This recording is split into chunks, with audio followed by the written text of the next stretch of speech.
everybody. It's great to have everybody here.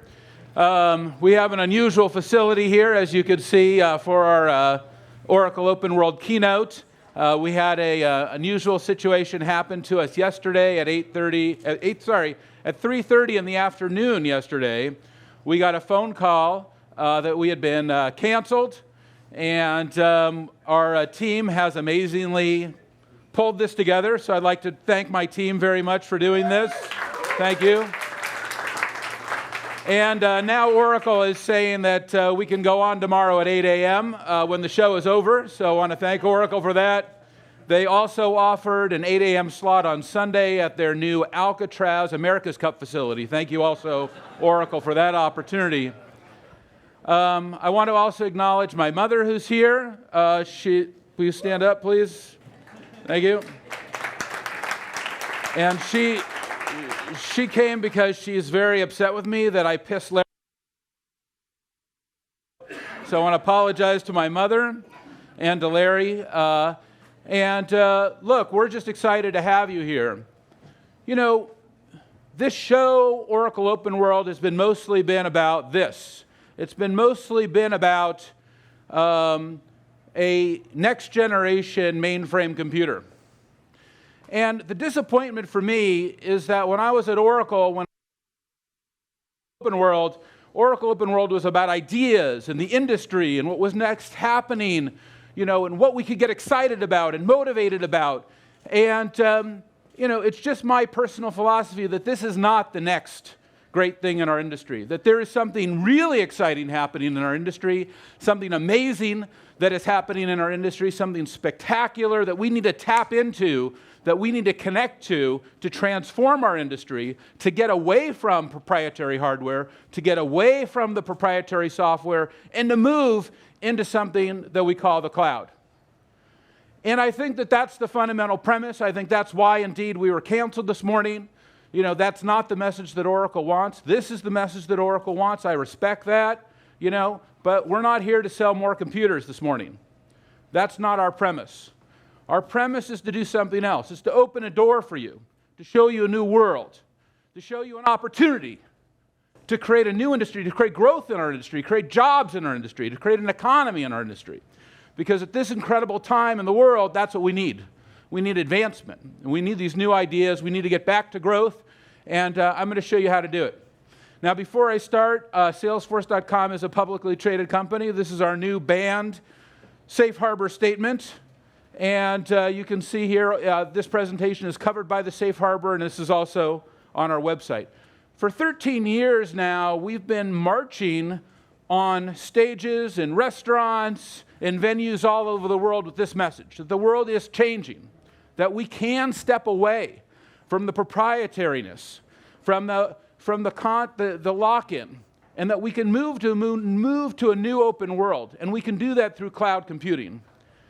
And the market has rapidly responded to us. Of course, we'll do more than $2 billion in revenue this year. We now have more than 100,000 customers who are using Salesforce's services worldwide. How many people here are Salesforce customers? Do we have any here?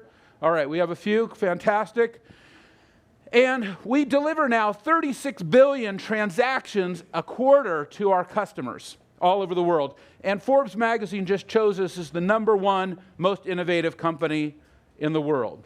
It's not just a new technology model to us. It's not just a new business model to us. It's also a new philanthropic model. And here at Oracle Open World, our booth is not a technology booth. It's a philanthropic booth. And we've been inviting Oracle Open World attendees to do something which is to participate in our philanthropy, to join us, and to help to build a better world right there at Oracle Open World. And that this model of that you can take 1% of your equity, 1% of your time, and 1% of your profits. And today we run over 10,000 nonprofits for free. We deliver hundreds of thousands of hours of community service, and we've given away more than $24 million in grants. Okay, next slide, please. Oh, sorry, I have a clicker. Look, we have strong growth in this industry in the cloud. That's why the cloud is so important.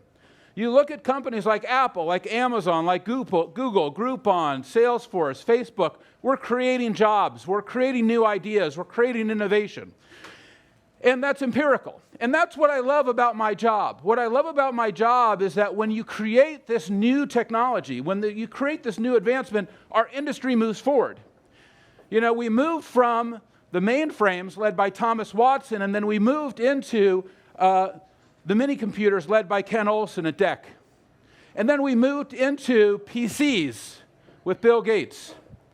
And then we've moved into cloud computing, really led by Google and Larry and Sergey. And then we were able to move into the mobile cloud computing by the really great Steve Jobs. Amazing.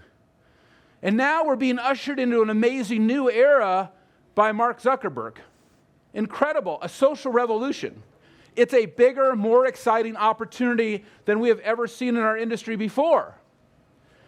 And this social revolution is actually how our team, and I want to talk about that today, and I've changed my keynote just to talk about this, if you want to call this a keynote. I want to change my keynote to talk about how we were able to use this new technology to turn on a dime yesterday, starting at 3:30, to get this facility, to put this together, to get the word out, to let all of you know that this is what's happening right now. I don't think we could have done that 2 years ago, or 3 years ago, or 5 years ago, but we can do it today. And it's that same technology that's bringing down countries in the Middle East. You look at what happened in Tunisia, you look at what's happened in Egypt, you look at what's happened in Israel, you even look at what's happening now on Wall Street. You know, this is the power of the social media. This is the power of the social technology. It's the social technology that is shaking our industry at a core.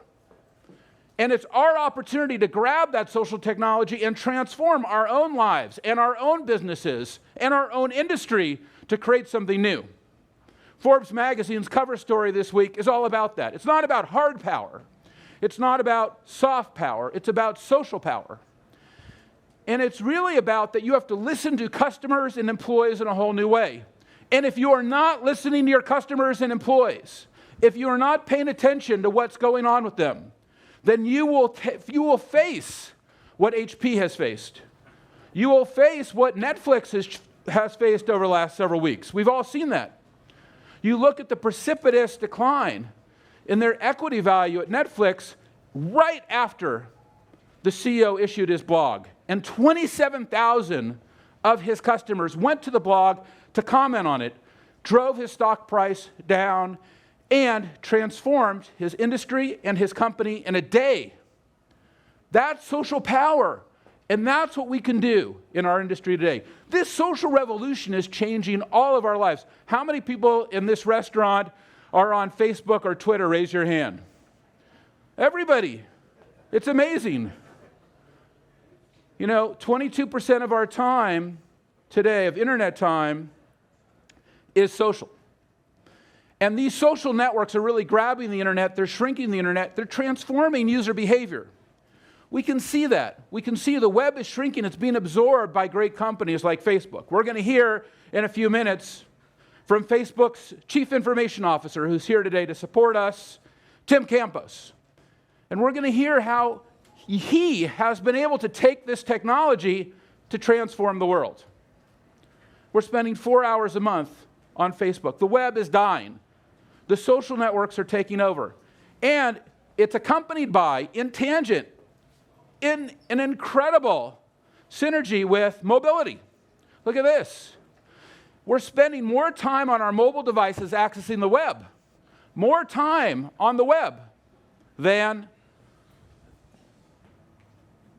our traditional devices, on our laptops and on our desktops. That's amazing. How many people here have a smartphone with them today? Of course. How many people here have an iPad with them today? A device that was not even available a year ago, basically. Now, when we look at what's happening in the industry, we see this. We see a dramatic shift to mobility, a dramatic shift to smartphones, to tablets, and PCs are dying off, and notebooks are dying off, and we get this next generation of devices. This is what's happening in our industry. This is what's exciting. This is the change. This is the transformation that we need.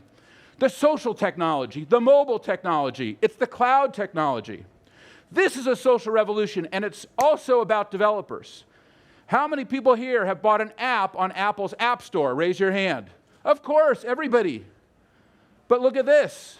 The Android App Store, the Apple App Store, the Facebook apps. Millions of apps emerging in marketplaces and in next-generation technologies and in new platforms. This is a social revolution, and it's not just about the consumer. It's not just about the consumer, it is about enterprise. And it's about enterprise, and you look at CIOs embracing this and saying, we want this change, we want this transformation. But is that what we're hearing at this conference? Are we hearing that the future of our industry is social, that the future of our industry is mobile, that the future of our industry is cloud? I suggest to you, it's a contrarian position. It's a contrarian position that caused the canceling of the keynote. That it's these very forces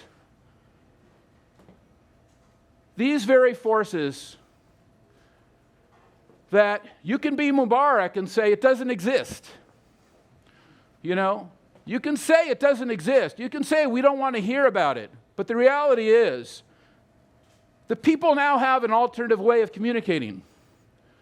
You don't have to have the formal Oracle Open World communication to reorganize in a few hours.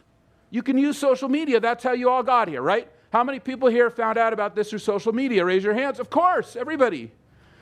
But this social revolution has created a social divide. And that's what I'm spending all my time thinking about. How can I help my customers do this, what we just did? Create demand, create change, create transformation using these tools.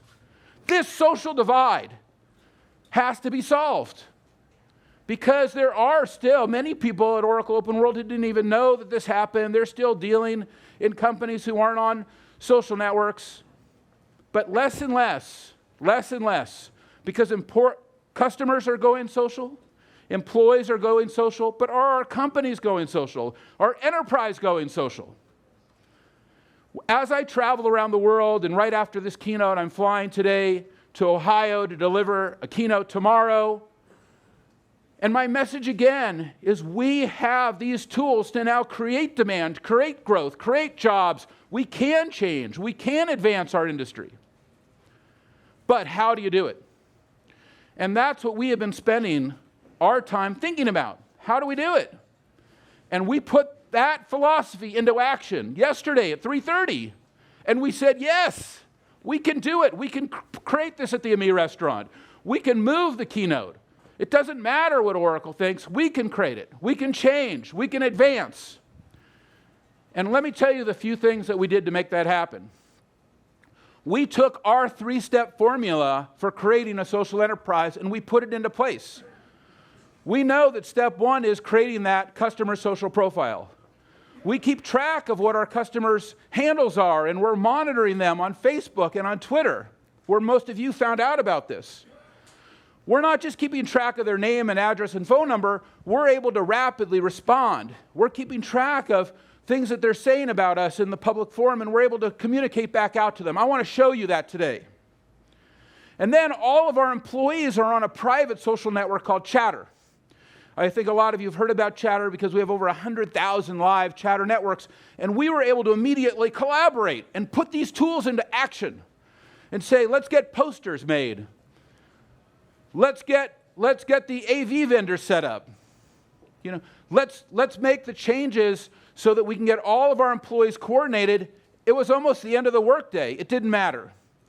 Because with Chatter and with an employee social network, we were able to align everybody together. We were able to move more rapidly. And then 3, we were able to reach out to our customers through customer social networks and through our product social networks and say, wow, are we going to fill an empty restaurant? No, because it's not just, by the way, here in our restaurant. I'm sure you know we have a line of about 1,000 people down the block who couldn't get in here. We were able to put this into action because we have rewritten our architecture. We have rewritten our product to reflect this new world. We created a new service called data.com so that we can keep track of everybody's current information. We created our own database as a service, database.com. And since our Oracle, since we announced it a year ago at our Dreamforce conference and we brought it live. Database.com now has 5,000 databases that it's managing for customers all over the world, just in the past few weeks since it went live at Dreamforce. And then we built application development and deployment environments like Force.com, or what we just announced at the F8 conference with Facebook, Heroku, where we've now seen hundreds of thousands of new applications getting built on this architecture. We now have about 370,000 applications now on Heroku. Incredible advancement since Facebook has made changes to more closely align with the platform. And then our Sales Cloud, our Service Cloud, our Radian 6, our Marketing Cloud, our App Exchange, our social layer. And then we wrote an HTML5 user interface so that our customers can access our technology wherever it is, on their iPads, on their iPhones, and the RESTful APIs to get all the access. But all of it is built. This whole architecture is built on the cloud. It's built on a cloud that is fast, it is easy, it is open, it is for everyone. It is democratic. It's portable. It doesn't lock you in. And you build your applications with Facebook, with Ruby on Rails, and you don't like our cloud, you can go to another cloud. It is not proprietary. It's open. But that's not the message of this show. The message of this show is proprietary hardware and software is the future. And our message as we go around the world is beware of that false cloud. Beware of the false cloud because it is not efficient, it is not democratic, it is not economical, it is not environmental, it is not open. We have the opportunity to create a new industry that's not proprietary, that's based on cloud computing. And last year at Oracle Open World, at least the opening keynote, they said, well, we actually have cloud computing too. We haven't even heard that here today. That's amazing. And over the last 6 months, as I've gone around the world, and this is my travel schedule, and I've done presentations in restaurants like this all over the world. No, this is my only restaurant, ladies and gentlemen, that I do. This is my only restaurant. As I've done presentations in places like this all over the world, this is what I keep hearing from customers, that they want to change, they want to transform, they want to advance, and they recognize that there is a new world. You know, I recently took a trip to Boston to do a Cloudforce presentation, and I was on the plane, and I was tweeting, and I was in my Facebook and saying, hey, I'm going to Boston, I'm going to my favorite hotel, I'm so excited, I love this restaurant, I want to get a table there, hey, I love this show in Boston, I'm going to get seats there, this is how I like my room, I just can't wait to get to Boston, to get in this great hotel, and to do the show. And an amazing thing happened. I got to Boston, I got to the show, I walk into the hotel, they said, Mr. Benioff, we've been following you on Twitter, we've been following you on Facebook, thank you. We got you your favorite table at the restaurant. We got you the best seats at the theater. We put your room together exactly as you like it. We put the smart water in your refrigerator. You are set. No, that is not what happened. For those of you who are traveling here, you know what happened. I got to the hotel, I got to the front counter, they said, here's your keys. I don't even know if they knew my name. Because we know that the opportunity to know more about our customers is greater than ever before. That our opportunity to rebuild our front office systems, it doesn't matter what industry we're in, we can create a new way of doing business. We can delight customers in a whole new way. We can delight customers in a whole new way. That's what we tried to do, by the way, with this presentation today. We want to delight you in a whole new way. That's why we got out there on the network. Because as Mark Zuckerberg has now created this incredible new word, like, that delighting customers is knowing who they are and what they like. And is that what happened yesterday when Larry canceled our keynote? You know, it said, okay, now you can go on, Thursday at 6 when everybody is gone. Is that what customers like? I don't think so. I don't think that he was in touch with the sentiment of the audience. I don't think it creates goodwill. I don't think it creates positivity. I don't think it creates good energy. I don't think it's good for the brand.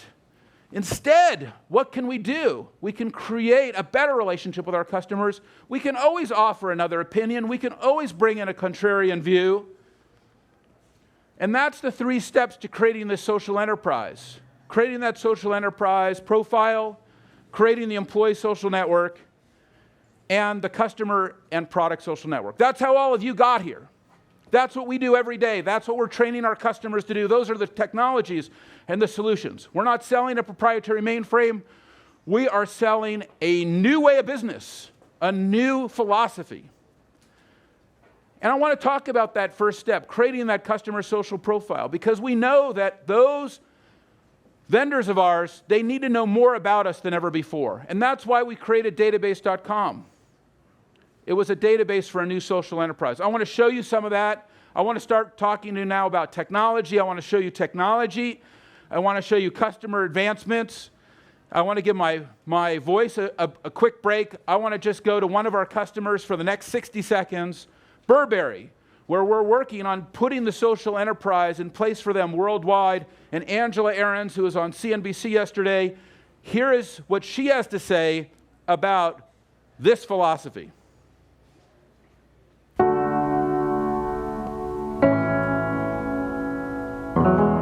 The faster we move forward, it becomes even more critical to look back and never forget who we are and never forget where we came from and what made this brand such a great global luxury brand today.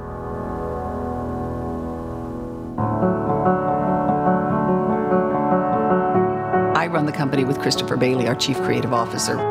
We had a vision, and the vision was to be the first company who is fully digital end-to-end. We are partnering with Salesforce to now take that vision and build this social enterprise. The experience would be that a customer would have total access to Burberry across any device, anywhere, and they would get exactly the same feeling of the brand, feeling of the culture, regardless of where, when, how they were accessing the brand. Everyone now can come into Burberry World and understand the journey and mission that Burberry is on. And to any CEO who's skeptical at all, you have to create a social enterprise today. You have to be totally connected with everyone who touches your brand. If you don't do that, I don't know what your business model is in 5 years.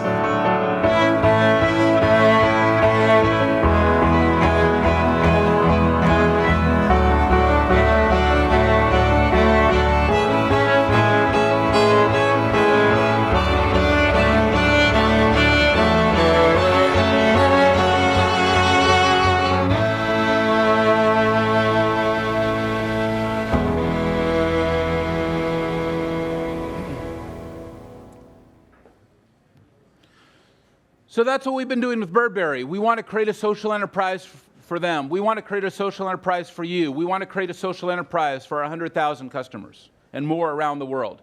We want to show them these tools. With Burberry, we're showing them how to use Chatter, how to connect their stores, how to connect their SAP back office applications. We're showing them how to connect into their Facebook page or their Twitter and to create these social enterprise profiles and bring in their investors and their stakeholders and everybody necessary to create a Burberry social enterprise. And that power of creating that social enterprise profile is then complemented by how do we mobilize all of our employees? We've demonstrated we can do it. Now we want to show our customers how they can do it. There has never been a better way, a faster way, an easier way to collaborate in the enterprise. Pioneered by Facebook, we need a Facebook for the enterprise. Why do I know more about these strangers on my Facebook page and on my Twitter page than about my own employees, about my own friends, and in many cases, my own family? It's the nature of the technology that's so amazing. So how do we put that in place so that we can have that collaborative power right inside our companies? And that's why we've been so excited to see so many companies now embrace this 100,000 paying Salesforce Chatter customers. In about a year, we've seen Chatter become the leader in these employee social networks with profiles and status updates, all the things they expect on Facebook, but deeply integrated into their business processes with the security and scalability and trust that they expect from us. And I want to show you that now, and I've asked our Chief Marketing Officer to join me up here. Craig Swenson is our Chief Marketing. Would you give him a round of applause for coming out here this morning? Craig, welcome. Great to have you. Thanks, Mark. Thanks, Mark. So we wanted to give you a quick demonstration of this latest technology, social collaboration for the enterprise, which is, of course, Salesforce Chatter. So what you're seeing on the screen right now, many of you who have seen this, who are Salesforce customers in the room, this is the Salesforce app. This is the employee social network inside of a company. You can see in the upper right-hand portion of the screen, we're in the Chatter app for starters, and that means all the core functions of social networking are represented. The profiles, the feeds, and the filters, and of course, the basis of every social enterprise is right here, the user profile. And so right inside of your company, right here inside of Chatter, you can see that the user profile, it looks and feels like Facebook, but it's private and secure for your company. And one of the really cool things is that with Chatter, in employee social networking, not only can you follow the activity of colleagues around your company. So for example, not only do you have this private and secure social network inside of your enterprise, following your colleagues' activity, but it's deeply integrated with all of the business processes and the data. So you can follow your customer accounts, or you can follow your big deals, or you can follow your critical support cases. And then what happens is that everything you've registered interest for, everything that's relevant to you inside of the company, it streams to you in real time right here inside of your Chatter feed. This is like the news feed for you, personalized for you, for your company. So let me give you a couple examples. Right here at the top of the screen, you can see that people are working together on an account plan. And this is not just a sales rep and a sales engineer. These are people across the company. Check out right below this. One of the amazing things that we've seen with our 100,000 Chatter networks is that different departments are working together in entirely new ways. This is a great example of sales and marketing, working together on maybe even a YouTube campaign, embedded video right here inside of the Chatter feed. Now organizations can work together socially, instead of being separated like maybe they would be with the org chart. One of the really cool use cases is executives at meetings are in touch with people back at headquarters. So people back at headquarters can be streaming information back to those executives and making them more effective right here in the sales meeting. Even the entire system is open. And that means that everything you're seeing here on this screen, nothing is proprietary and closed. Third-party systems, an Oracle financial system, can stream information right here into the Chatter feed, and it's deeply integrated with the Salesforce platform, so that you can do approvals and workflow and all of your activities right here inside of the feed, such as approving a purchase order for an event sponsorship, right here inside of Oracle Financials. And of course, the feed's never overwhelming, because you can personalize it just to you. You can filter it down, so hey, just show me my top accounts. Just show me my critical support cases. Just show me my customers that I'm working with. And you can see the feed changing dynamically in real time. And everything in the feed is actionable. So just like it is on Facebook, for example, you can drill through anything in the Chatter feed and you're brought to the underlying piece of data inside of Salesforce. Here we're looking at the contact record. It was kind of the core of CRM, but we've overhauled the entire thing. We've made the entire system social, because now you need to know more than ever, as Mark was saying, who your customers are and what they're up to and how you're communicating and touching them. Here's an example of our customer, Stacy Moore. You can see who she is on Twitter, who she is on Facebook, what she's talking about out on those networks, what apps that she's using on those networks, what Facebook apps is she using, what mobile apps that your company is using has she downloaded from the Apple App Store and is using right now. And of course, if we open up the Chatter feed, here's something that's really common with every single company in the world. Your customers have questions, and how fast can you respond? Here, Stacy's got a question, and of course, somebody just got off the phone with Stacy, but what would we do? Would we spam the entire company for the answer? Who in the company has the answer? And that's the power of social networking, is the connectivity between people in the organization. And it's oftentimes this case right here. Take a look at the bottom of the screen. This gentleman, Ken, somehow finds this question and responds. Even the number of likes. Take a look. 10 likes on the comment. This is probably the guy inside of the company that's got our answer. So how would we get a hold of Ken? Of course, we could pick up the telephone, we could give Ken a ring, but of course, why weren't we using some of these capabilities that exist right on Facebook inside of our company? The ability to chatter right now, to do live presence, instant messaging, connecting all the employees inside of our company that's deeply integrated with the data, the business process, and the social network. We can get a hold of Ken, we can bring more people into the conversation. Oftentimes the answer is we need to get a file back out to the customer. And files are such a killer app for enterprise social networking. Take a look at this right here inside of Chatter. You have file sharing for your entire company.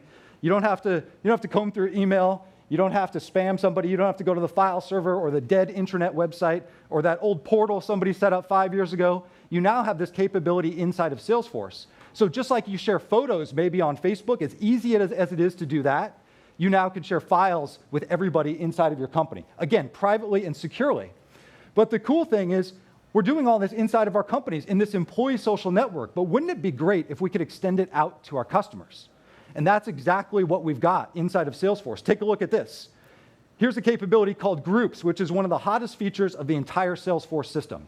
Because anybody inside of a company can create a group for anything. Just maybe their team, maybe competitive intelligence, maybe for customer references, maybe for strategy or acquisitions. And now you can extend that to your customers. So let's go ahead and drill into one of these groups and take a look. Here is our company, Cirrus Computers, and we have brought our customer, Hudson Hotels, our customer now into this private chatter group. On the right-hand side, that's what you can see. You can see 12 people from our company that are working together socially, and we've brought 3 of our customers right here into chatter. And so what would we be talking about with our customers? Well, we're already doing this today, if you think about it. We're talking about meeting agendas. We're setting up business meetings. We're working together on proposals. We're sharing marketing collateral. We're checking out action plans and implementation plans. We're sourcing maybe a new project with an RFP. These are all social activities that are happening with our customers today, but they're happening using legacy technologies. Why not bring them into today's world and bring them into our social enterprise? And of course, if we wanted to invite Stacy, our customer, into this group, what would it look like? Well, we could do it from her social customer profile. We could drop her name into this box, and now Stacy is brought into this feed. If we wanted to share a file with Stacy, this is what it looks like. It's not attach it to an email, wondering if it ever gets out the email server, wondering if our customer ever opens up the email. It's right here inside of the Chatter customer group. Let's go ahead and share that file. Boom, we're done. And what does Stacy see? We've just brought up Stacy's screen. Stacy just gets an email from us with one click, logs into Salesforce, is part of the Chatter customer group with our company. Now, social collaboration with our company, completely differentiated. And of course, go ahead and take a look at the top of the screen. Stacy doesn't have access to our company confidential info, doesn't have access to the private opportunities, doesn't have access to our strategy and our account plans. Stacy just has access to this group. So of course, everything is private and secure. Everybody has the right access privileges. But take a look at the bottom of the screen, because one other thing that you can do with this new Chatter technology is that you can actually start a business meeting with your customer. Right? You're working socially together. You can actually just bring up a document, bring up a slide presentation, bring your customer through a business meeting online right here inside of Salesforce. You can conduct business meetings with your customers right here inside of the app. But now I just want to show you one final thing, because of course, all of this amazing new social technology that's built for the enterprise, we've just been showing it here today inside of web browsers. And of course, you all raised your hand. Everybody is mobile these days. The entire world is mobile.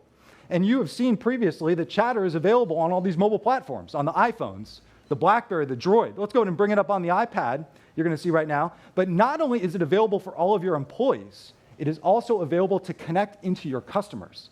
Because your customers can have Chatter on their iPad here. They can take a look at this document, maybe even just pinch open that PowerPoint presentation that we were looking at, complete access, completely integrated into your company. And this is, of course, how companies are differentiating themselves in the marketplace with this technology, not with legacy technologies. And we're showing it up here on the Google Android Honeycomb platform, something that's incredibly new for us. So you see the ubiquity across all of these mobile devices, bringing social collaboration into enterprises today, privately and securely with Chatter. So thank you very much, and now back to Mark. Great. Hey. All right, thank you, Craig, and thank you, Craig, and thank you to your team for pulling this together.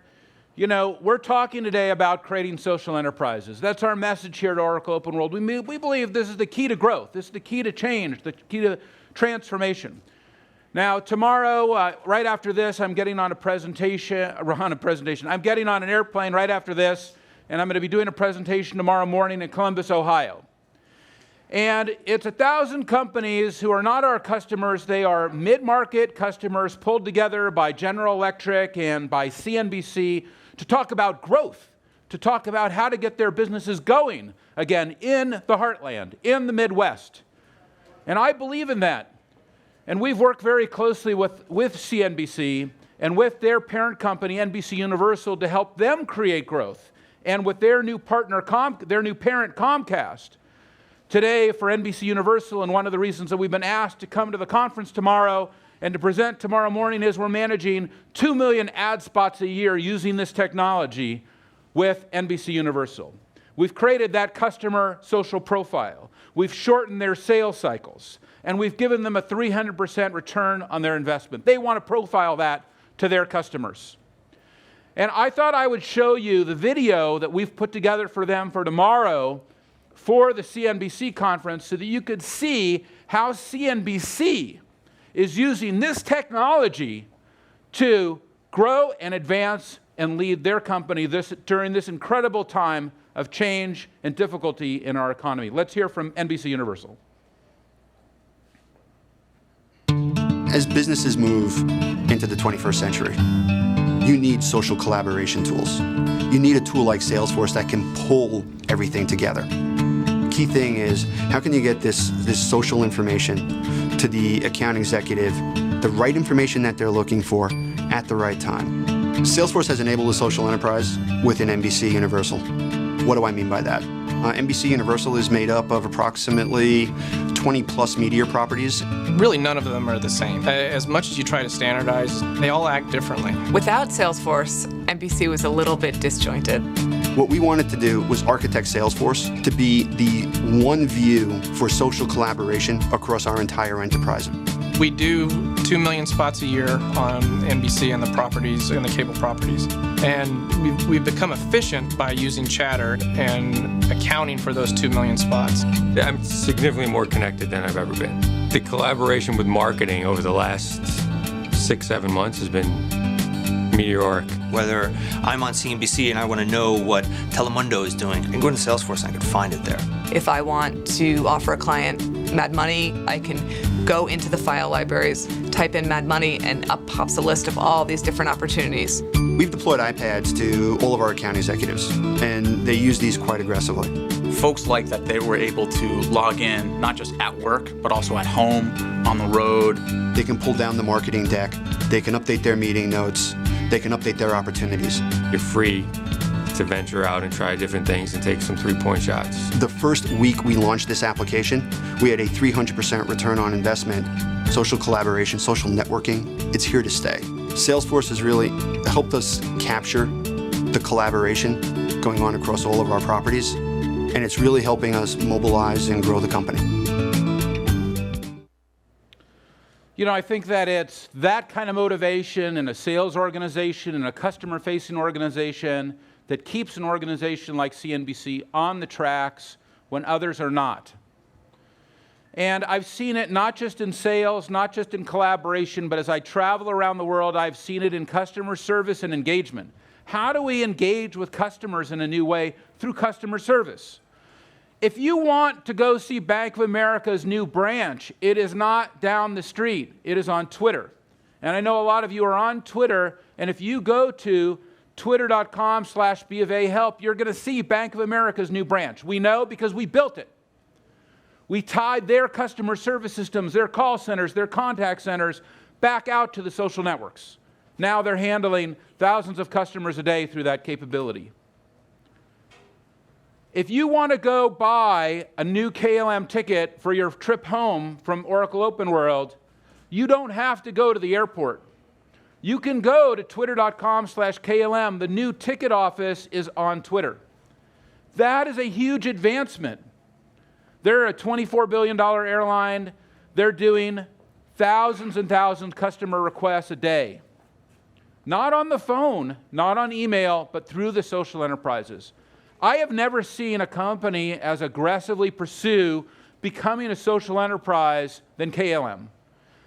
I don't know if you've been following them, but they've been publishing a series of videos talking about their own transformation. Customers are not coming to them on the traditional channels. They realize that if they're going to grow, if they're going to advance, if they're going to find those new opportunities, they have to reach out. They have to go to new places. And this, what I'm about to show you, is really like nothing I have ever seen before. They just published a video last night that we grabbed and that we're going to show you, which is their new philosophy about what they are doing to become a social enterprise. And I'd like to show you this incredible work by KLM Airlines and how they look at this.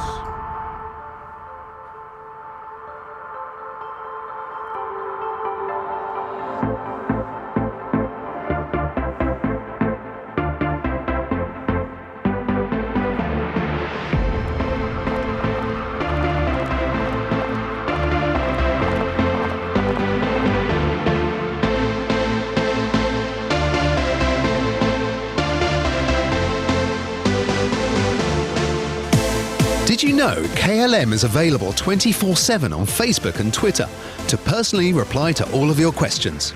No? Well then, let us give you a live demonstration of what KLM can do.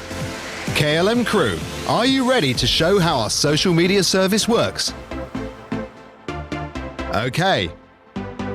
You can ask us anything. Request your favorite seat, rebook a flight, or get advice on how to take your pet with you on your next trip. Whatever the question, we'll do everything we can to answer within the hour.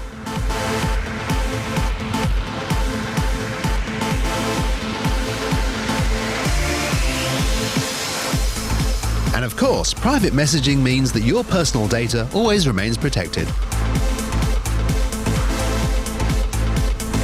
So, for personal service, the latest news and great deals, you can find us 24/7 on Facebook or Twitter. Now, go to our Facebook page to try out our service and to win tickets to one of our destinations.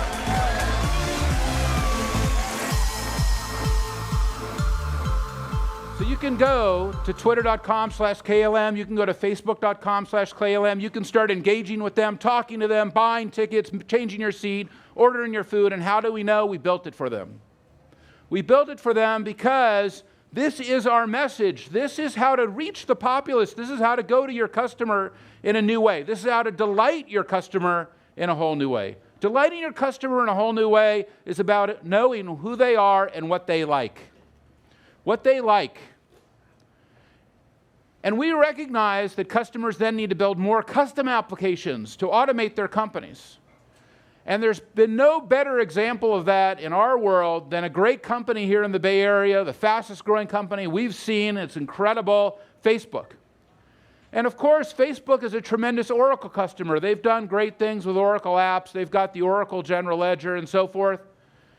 But you can see here with the blue circles that apps that circle and enhance that architecture are built on our Force.com platform.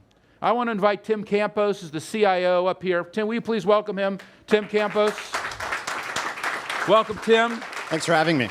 Tim, we're very happy to have you. And, you know, you are a pioneer and a visionary, and you're probably the top CIO, you know, in our industry today. I've never seen the kind of technical growth and advancement in architecture. Would you just give us your vision about what's going on here? You've been studying it. You've been talking to so many customers. How do you see things progressing today? So I think what's happening today is that the web is being built around people. And the currency in this new environment is connection.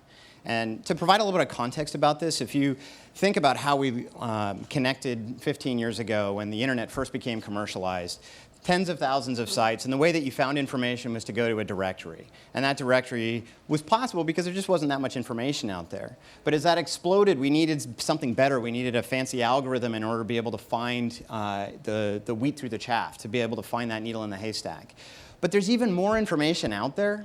And when I want to find what's interesting music to listen to or what kind of news that I should be reading, really the best signal for me are the people that I know and that I trust. It's the connections that I have with my friends, my family, my coworkers, and other people. And this is what social is all about. And what we're trying to enable is an environment where people can better connect with each other in meaningful and impactful ways.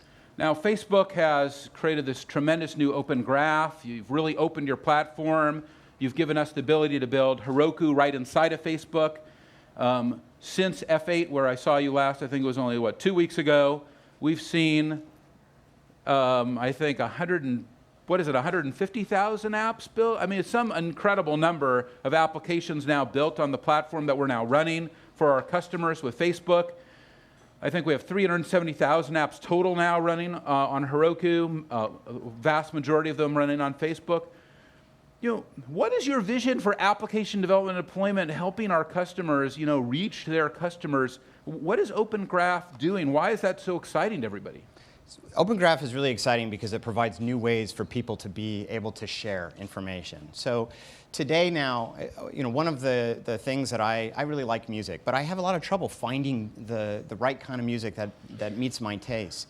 And I'm an Apple user. I go to the iTunes store all the time. I use their Genius feature in order to find information. But since we've rolled out our integration with Spotify, just as an example, I find that I listen to music so much more now because I can see what my friends are listening to. I can capture their playlists. I can just click on them. And so this is just a very simple example of how our new Open Graph provides new ways for people to share and connect with each other. And it's these connections which are so meaningful. Even when it's a simple thing, like just sharing the fact that my son scored 5 goals this weekend in his soccer match, and he was so proud of it, and we were able to just put that online and share that with my family, with our friends. This connection is really, really powerful, and it's really meaningful. So Open Graph is just making it even easier for us to build applications and for our partners to build applications to do that kind of sharing. Now, Facebook, I think, has more than 800 million users today. And I think you're doing 100 billion transactions a day, I think is what I've heard, which is amazing. So Tim, I don't know how you've done that, but it's incredible. I mean, you almost have 1 billion users and you're doing 100 billion transactions a day. Now, would you say that that is information sharing at the speed of thought? I think that is just an incredible amount of sharing in general. I don't know if I can... Yeah. I don't know if I can answer that. Now, you have a tremendous architecture. You're doing 100 billion transactions a day. How many of these proprietary mainframes are you using in your data centers to do 100 billion transactions a day? You must have a lot of proprietary mainframes. No, unfortunately not. You don't have them. You have a couple hundred proprietary mainframes? So actually everything that Facebook is built off of, we share. Because the value of Facebook is not in some super fancy server architecture or in how we build the data centers. The value in Facebook is in the connections that we enable and how people use those connections to share information. So if you go to opencompute.org, you'll see how we build our data centers, how we build our servers, and how we architect that environment for power efficiency, for scale. But there really isn't any enterprise systems in that ecosystem. This is all entirely open source. Well, that's an amazing statement considering the scale, reliability, and availability that you've delivered to the industry. Tim, thanks for being here. Really great to have you always. Thank you for having me. Thank you very much. Tim Campos, please thank him. Building those next generation applications, delivering the scale of Facebook, delivering that kind of throughput, delivering that kind of capability. As Tim says, he's opened his whole architecture. He shows customers exactly what to do. And it doesn't have proprietary mainframes. It doesn't have proprietary software. He's able to use these next generation technologies to deliver a next generation service. And that's what's amazing about Facebook. It is the proof point. And when we've worked with customers like, for example, Disney, in building their applications to run on Facebook to reach their customers, and if you go to facebook.com/Disneyland, it's a great example of that, where they've got 46 million Facebook fans now. They've got games and community and photo sharing. It's all built on our Heroku platform, which is a next generation development environment that's a 100% cloud service. That is a great example of how cloud computing, how social computing, and how mobile computing comes together. And we've been working on Heroku, which now has, as I've mentioned a couple of times, almost 400,000 applications. But we've also been working on openness. It's the multi-language capabilities of Heroku that are setting it apart. Because with Heroku, you can build in Java, of course. You can build in Ruby. You can build on Node.js. You can build on Clojure. You can build on Python. You can build in Scala. Any language you know, you can build a cloud app at the scale of Facebook, instantly and immediately. There's no hardware to buy, there's no software to buy, and you can be anywhere in the world. You can be any developer in any country and do it. And that is not the message of this conference. The conference message is you have to buy a proprietary mainframe to do it.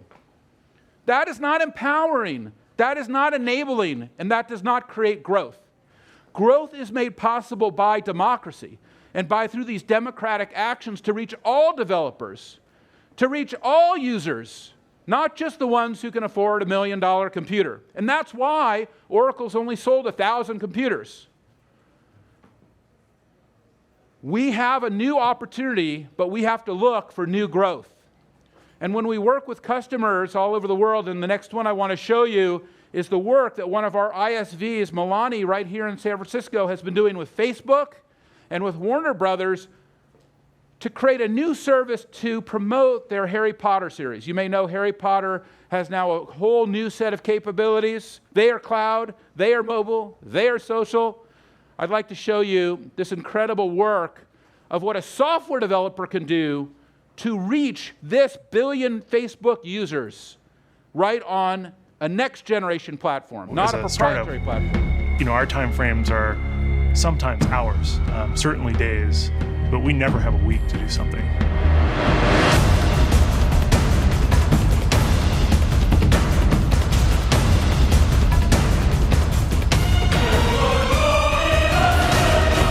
We were working with Warner Brothers, and they asked the question,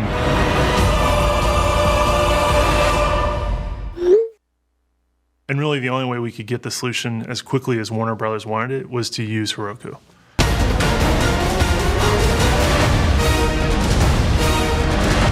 Heroku gave us that quick time-to-market capability and literally give us an infrastructure that would normally take maybe a year to build out. It was available to us instantly.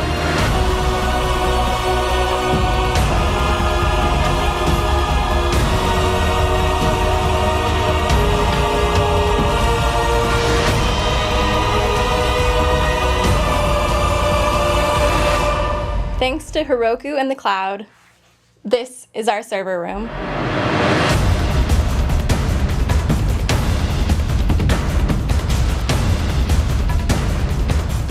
If you don't deliver your product in this social network, you are missing out on the most significant forces to take place in the last decade. Scale means something completely different in Facebook. It's not just the sheer number of fans, it's all of them coming at the same time.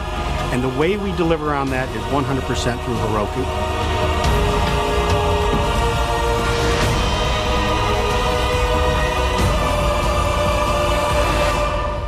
Here's a list of our projects. Some of them we obviously can't talk about right now.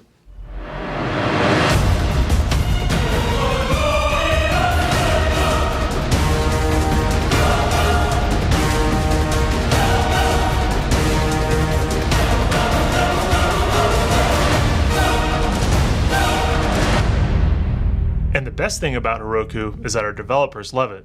Right, Krishna? Yeah, sure.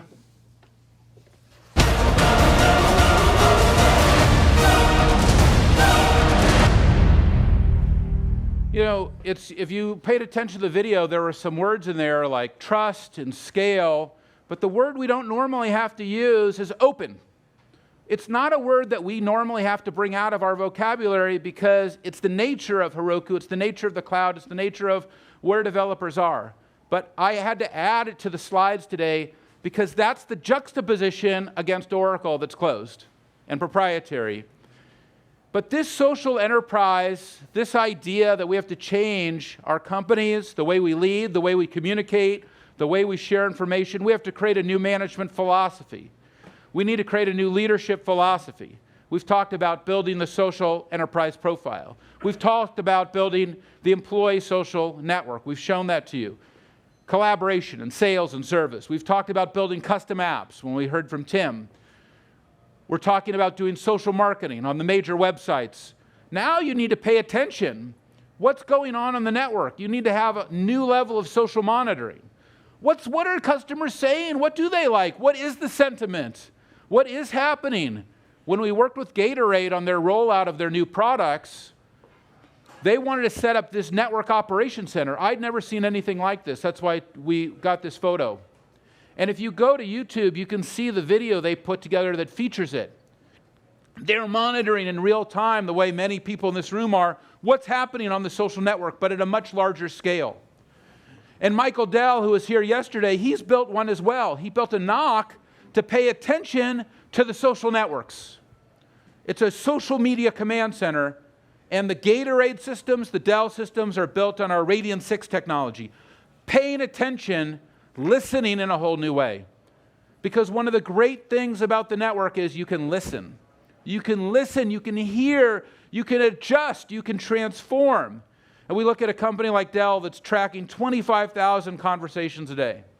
They had a terrible experience when the blogger Jeff Jarvis, who just published a great new book, by the way, called Public Parts that I highly recommend on social enterprise, basically was on hold with Dell support and say, hey, I'm in Dell hell, I need help.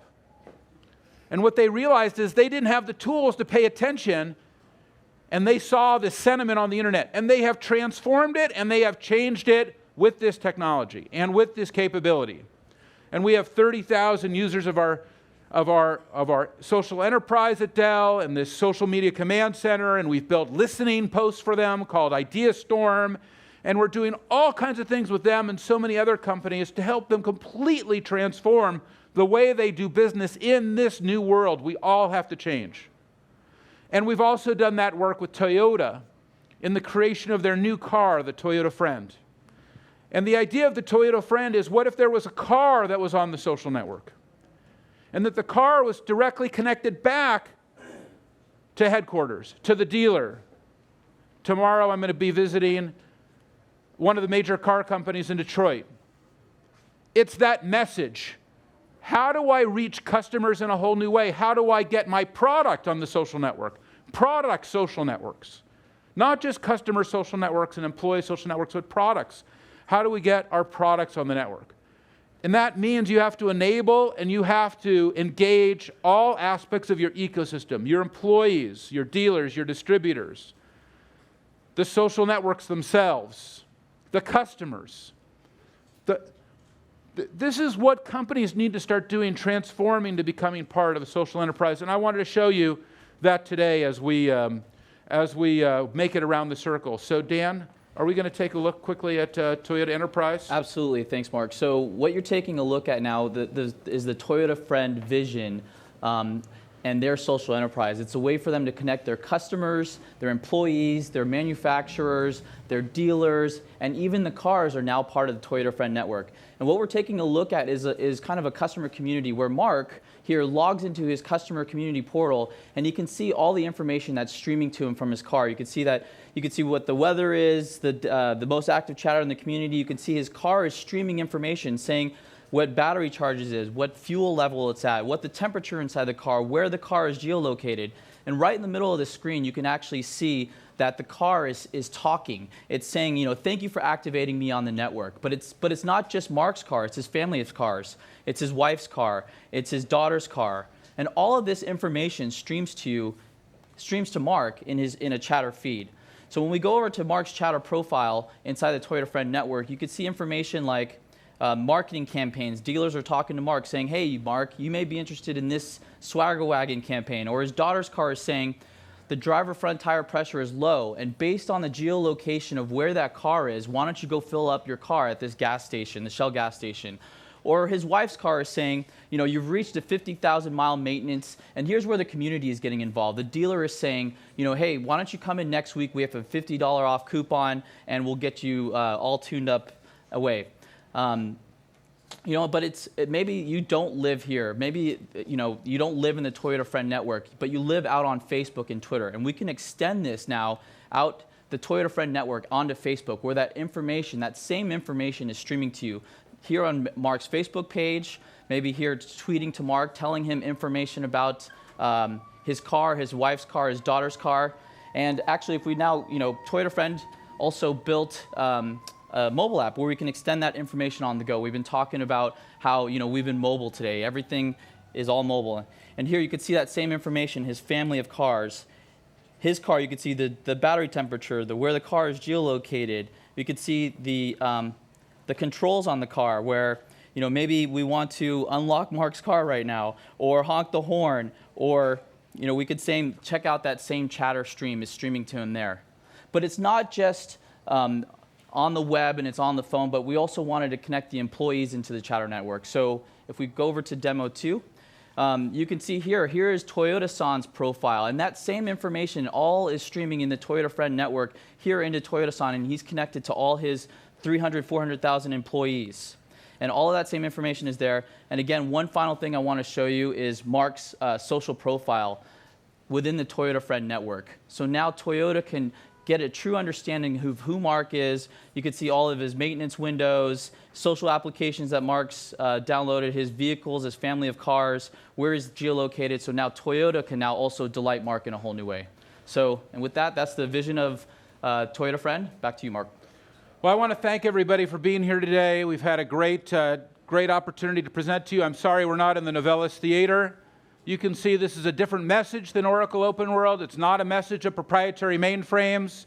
This is not a message of closed systems. This is a message of open systems, of a cloud-based world that's social, that's mobile. We've rebuilt our technology, as I've mentioned, to reflect that. We've delivered this vision of the social enterprise. You've heard from customers today like Burberry. You've heard from great customers like Facebook and NBC on how to delight your customers and employees in a whole new way. I want to thank you very much for coming today. We're sorry that we couldn't be in the theater. We appreciate your attention. And we look forward to seeing you at our next event. Thank you, everybody. Thank you very much.